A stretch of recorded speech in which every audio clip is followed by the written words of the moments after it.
В прошлое воскресенье мы написали 45 писем и отправили в Шкловскую колонию. На канале у нас вы видели видео, которое я смонтировала. Но это, простите за мои монтерские навыки. Ну, в общем, это очень трогательное событие для меня лично, потому что ребята, которые сидят в колонии, они ждут постоянно писем.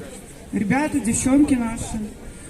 Для них это, ну, вы можете себе представить, вы можете развлечь себя, посмотрев сериал, вы можете развлечь себя, почитав книгу, они не могут ничего этого делать в некоторых случаях, да.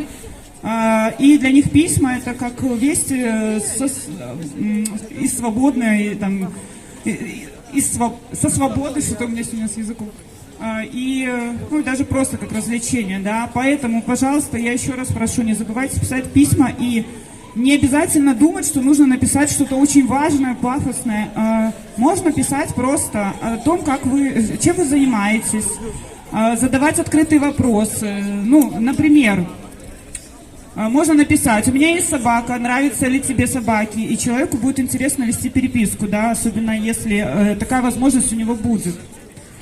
Вот, и еще раз спасибо вам большое за то, что в прошлые выходные люди собрали деньги на то, чтобы мы смогли отправить. Люди написали письма, ну, вы все написали, не какие-то там люди, а вы все это сделали, и мы все вместе это сделали.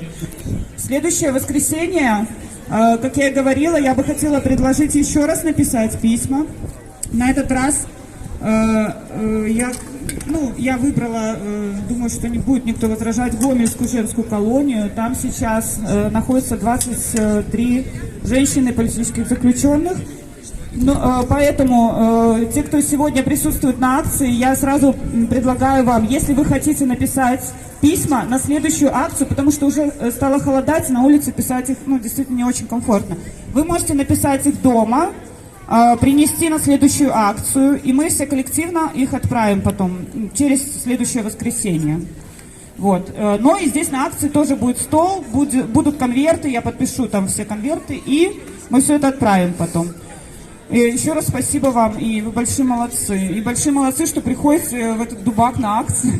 Я надеюсь, что мы будем все равно собираться вместе, несмотря на погоду, несмотря на какие-то разногласия, даже в своих взглядах небольшие разногласия. Все равно мы идем к одной цели. Мы все молодцы. Спасибо вам. Живи Беларусь! Живи Беларусь! Давайте активнее как-то. Живи Беларусь! Живи Беларусь! Живи Беларусь! Живи Беларусь! Живи Беларусь! Лукашенко в автозак! Лукашенко в автозак! Лукашенко в автозак!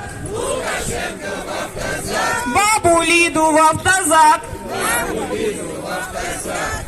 Ребята, давайте греться как-то, ну, дарить друг другу тепло и немножко быть более активными, более живыми, я бы сказала. Ну, надо приходить на акции и с таким, знаете, настроением, чтобы нужно что-то делать, а не просто прийти, постоять, посмотреть, как развлекают вас там какие-то актеры, там, певцы.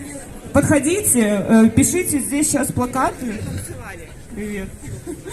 Вот, подходите, берите плакаты, подходите, говорите в микрофон то, что вы хотите сказать, не стесняйтесь. Мы все белорусы, мы все боремся с одной целью, с одним человеком и с его хунтой. Спасибо. Живи Беларусь!